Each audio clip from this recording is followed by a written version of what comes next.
નમસ્કાર મિત્રો, ફાગણ વદ 14 એટલે કે અમાસના આગલા દિવસે અહીં ચિત્ર વિચિત્રનો મેળો થતો હોય છે ગુણબાંખરી. તો ત્યાં આપણે જઈશું અને મેળો 2 દિવસનો હોય છે.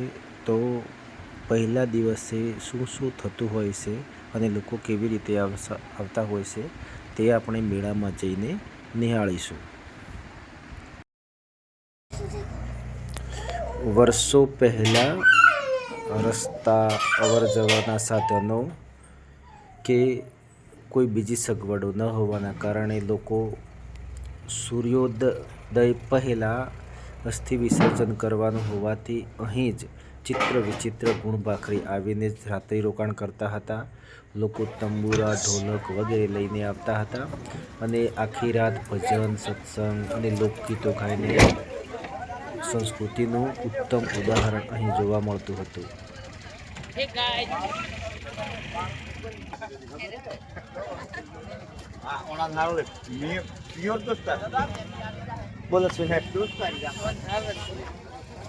તો અમે અહીં છેવટે ચિત્ર વિચિત્ર મેળામાં અશ્વિનભાઈ બંને આવી પહોંચ્યા છીએ.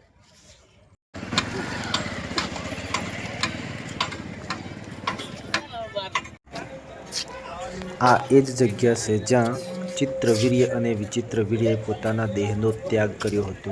અહીં મંદિરો, પોટલાઓ અને શિવલિંગ સાથે સાથે તેમની સમાધિ પણ છે. તો ત્યાં લોકો સત્સંગ ભજન કરતા હોય છે અને આ દિવસે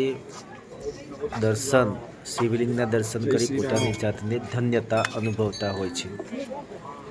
બાજુમાં આપ જુઓ તો ત્યાં હનુમાનનું પણ એક પથ્થર મૂકેલો છે.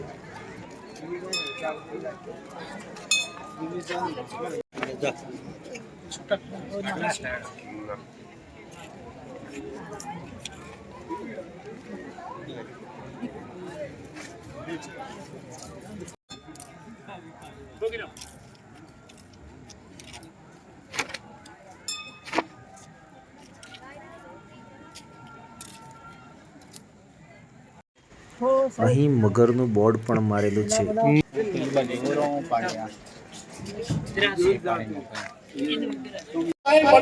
રાત્રે અહીં મોટું સ્ટેજ બનાવેલું છે. ત્યાં વિવિધ કલાકારો પોતાનું પરફોર્મન્સ પણ રજૂ કરતા હોય છે અને સાંસ્કૃતિક કાર્યક્રમો પણ થતા હોય છે જે લોકો શાંતિથી નિહાળતા હોય છે.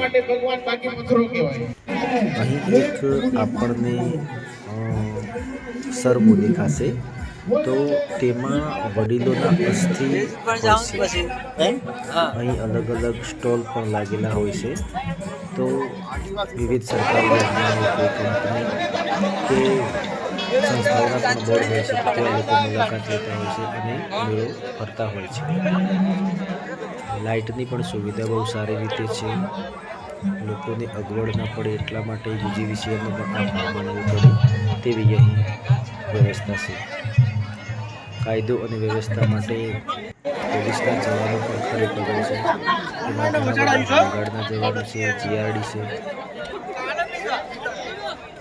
ચકડોળ દેખાય છે સામે.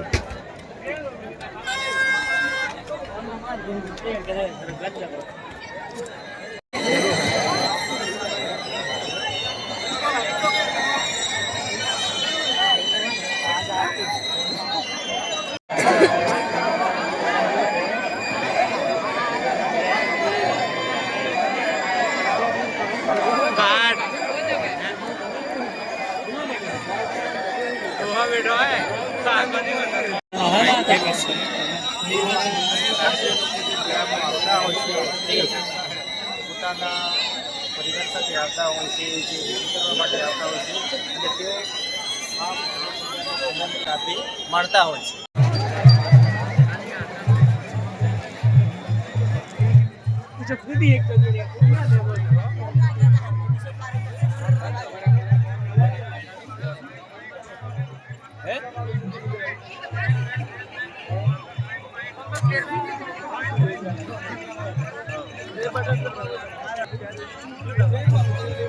આ વર્ષે કોઈ પણ કારણ હશે પણ પાછલા વર્ષો કરતાં સંખ્યા ખૂબ જ ઓછી છે.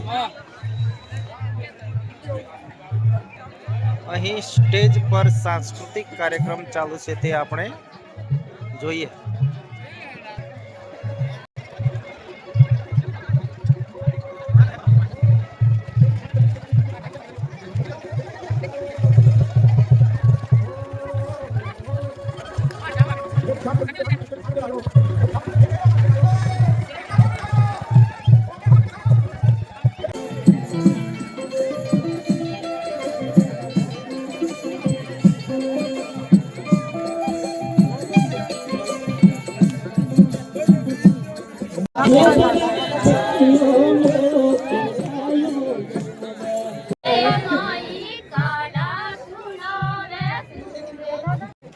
નમસ્કાર, આપનું હાર્દિક સ્વાગત છે.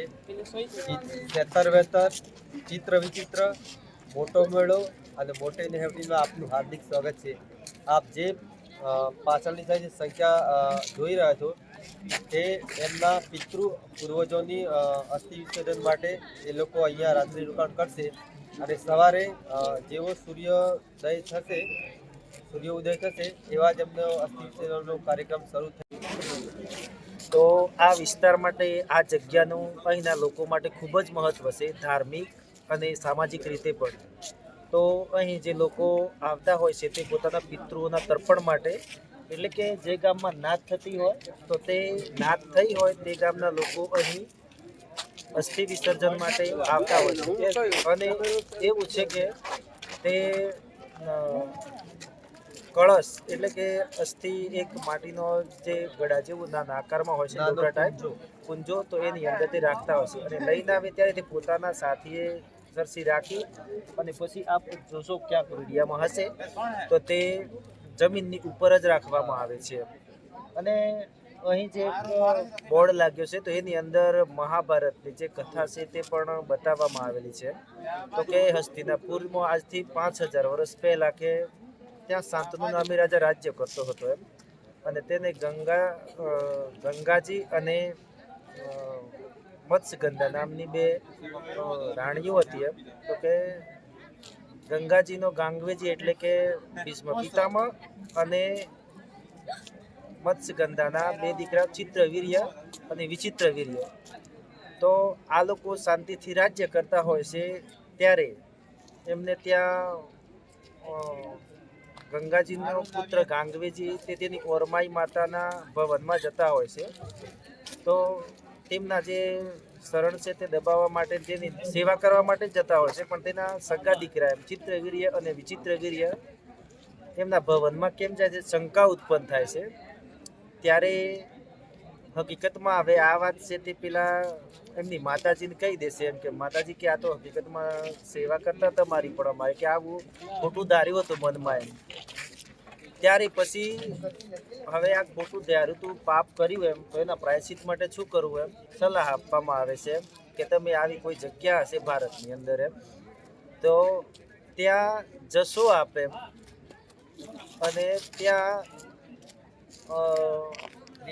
ત્રિવેણી સંગમ હશે, પારસ પીપળી હશે, જેમાં કુંવારી જગ્યા હશે, કુંવારી ગાયનું સાણ હશે, તેની અંદર એ ભેગા કરી અને પછી અગ્નિદાહ દેશો એમ, અને તમારો જે દેહ છે ને તેની અંદર સળગશો તો તમારા આપનું પ્રાયશ્ચિત થશે એમ. તો આ લોકો રથ લઈ અને આખા ભારતભરમાં ભ્રમણ કરતા હોય છે. પણ ભ્રમણ કરતા ઘણી બધી જગ્યાએ તે શિવલિંગો સ્થાપે છે. કોટેશ્વર આવે છે, પછી દાણમવડી આવે છે, ત્યાં પણ એમનું શિવલિંગ છે. અહીંયા જોગીવડ બાજુ આવે છે ત્યાં પણ એમનું શિવલિંગ છે. ક્યાંક બધું જ મળતું હોય છે એમને એમ, પણ એક ને એક જગ્યા એવું હોય છે કે તે નથી મળતી હોતી એમ, કે ક્યોક પીપળી હોય તો ક્યોક ત્રિવેણી સંગમ ના હોય. તો આ અહીંયા આવે છે ત્યારે એમને બધી જ વસ્તુ આ પ્રકારની મળી રહેશે અને એ પોતાની ચિતા એટલે કે આત્મ બલિદાન કરતા હોય છે.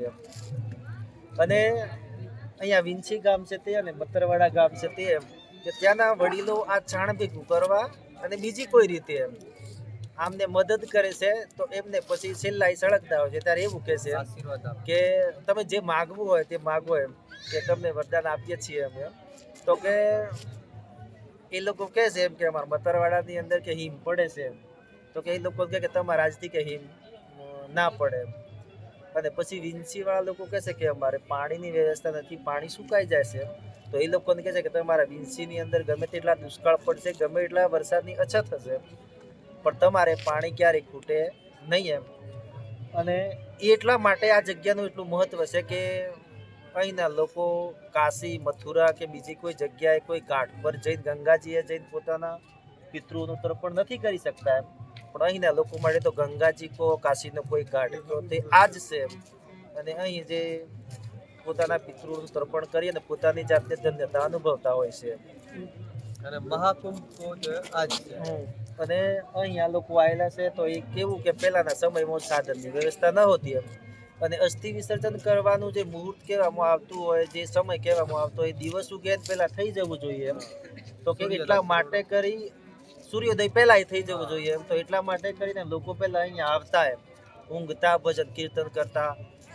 એ સમય તો કોઈ નતું આટલું બધું, કોઈ અસામાજિક તત્વોનો ત્રાસ ન હતો એમ, એટલે સરસ મજાનો મેળો થતો એમ.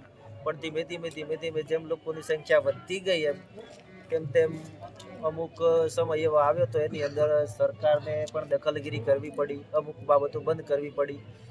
અને અમુક બંદોબસ્ત સરસ રીતે હોવા છતાં પણ અમુક તત્વો એવું કરતા હોય છે. તો આ સાલ પણ એવો જ મેળો લાગ્યો છે, અને બહુ સરસ સરકાર તરફથી પણ વ્યવસ્થા થઈ, પંચાયત તરફથી છે, પણ એસટી વિભાગ તરફથી પણ બહુ સરસ મિની બસો મૂકવામાં આવેલી છે. સાથે લાઇટની વ્યવસ્થા જુઓ તમે એમ, તો યુજીવીસીએલ તરફથી લાઇટની વ્યવસ્થા પણ બહુ સરસ રીતે છે. અને લોકો વિડીયોમાં જોશો આપ, પોતાનો મેળો અત્યારે એન્જોય કરતા હશે. ધન્યવાદ.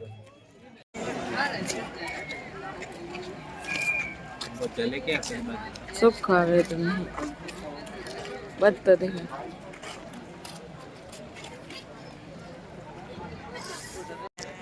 અહીં એક મૂળકી દેખાય છે, ત્યાં જઈશું અને આપણે જોઈશું કે તેને જમીનની ઉપર રાખવાની નથી હોતી, અધ્ધર જ રાખવામાં આવે છે અને તેને સતત આખી રાત દીવો કરવામાં આવે છે.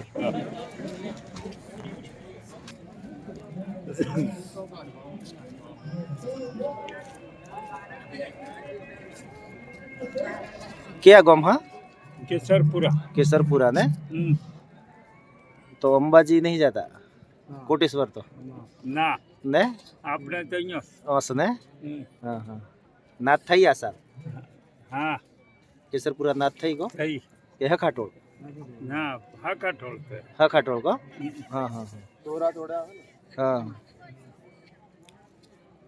एन में ट्रेक्टर में के ના ગાડીમાં આવા गाड़ी में आवा को हारू कर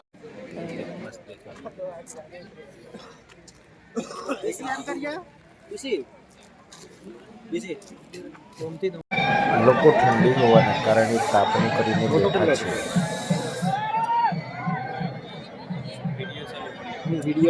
ચાલો